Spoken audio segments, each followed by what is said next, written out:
Tutorial merupakan sebuah keadaan di mana lu nggak bisa ngoding tanpa bantuan tutorial.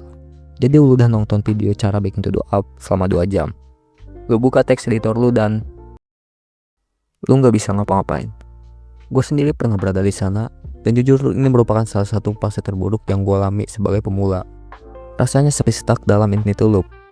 Di suatu sisi lu tuh nyadar bahwa lu tuh terlalu lama nonton tutorial, dan lu harus mulai mengimplementasikan hal yang lu pelajari ke dalam baris code. Namun di sisi lain lu ngerasa bahwa skill lu belum cukup untuk membuat project, dan lu kembali lagi membuka YouTube untuk menonton tutorial.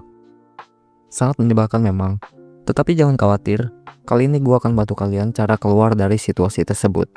Hal pertama yang harus kalian miliki adalah basic fundamental programming. Gak perlu terlalu advance, yang kalian butuhkan hanyalah hal-hal yang dasar, seperti function, variable, loop, array, dan basic HTML plus CSS jika kalian seorang web developer. Hal yang kedua adalah kalian harus menentukan project apa yang ingin kalian buat. Jika kalian seorang pemula, saran gue adalah kalian harus menghindari project yang terlalu kompleks dan fokus ke project yang lebih simple, seperti to-do app, kalkulator, atau aplikasi Pomodoro. Dan jika kalian sudah menentukan project apa yang ingin kalian buat, kalian pasti bertanya gimana cara mulainya. Let's say yang kita bikin adalah aplikasi to-do app. Pertama yang gue lakukan adalah gue akan pecah masalah menjadi beberapa bagian. Untuk UI kita butuh dua hal, yaitu input, button, dan sedikit CSS untuk mempercantik tampilannya. Dan untuk bagian script, disinilah kenapa gua pernah bilang basic fundamental itu sangat penting. Tanpa fundamental kalian akan kesulitan untuk mengabstraksi masalah kalian. Karena gua sudah tahu basic pemrograman, gua bisa tahu to-do list merupakan sekumpulan objek yang disimpan di dalam array, yang bisa kita tambah atau hapus dengan metode yang disediakan oleh JavaScript. Karena pada dasarnya ini adalah aplikasi CRUD. Fungsi yang kubutuhkan itu ada 4. Create untuk membuat to-do, read untuk menampilkannya, update untuk mengedit, dan delete untuk menghapus. Dan di bagian inilah hal terpenting dalam proses belajar kalian. Kalian bisa search di Google atau tanya AI terkait masalah kalian. Dengan catatan, terutama kalian yang menggunakan AI, hindari prompt yang membuat AI menjawab secara langsung masalah kalian.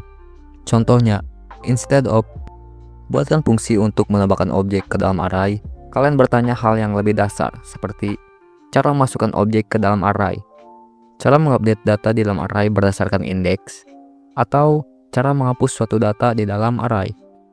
Dengan cara ini kalian memiliki ruang untuk memecahkan masalah dengan kemampuan kalian sendiri.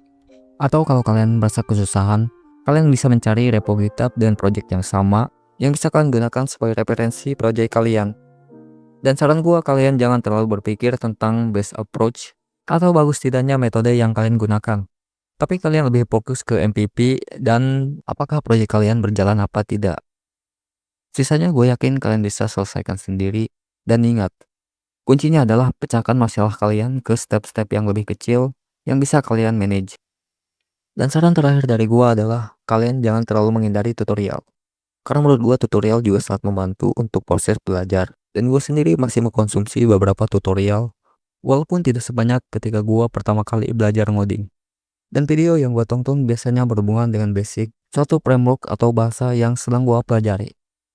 Dan jika kalian ingin video tentang metode apa yang gue gunakan atau hal lain seputar programming, silahkan kalian request di comment section.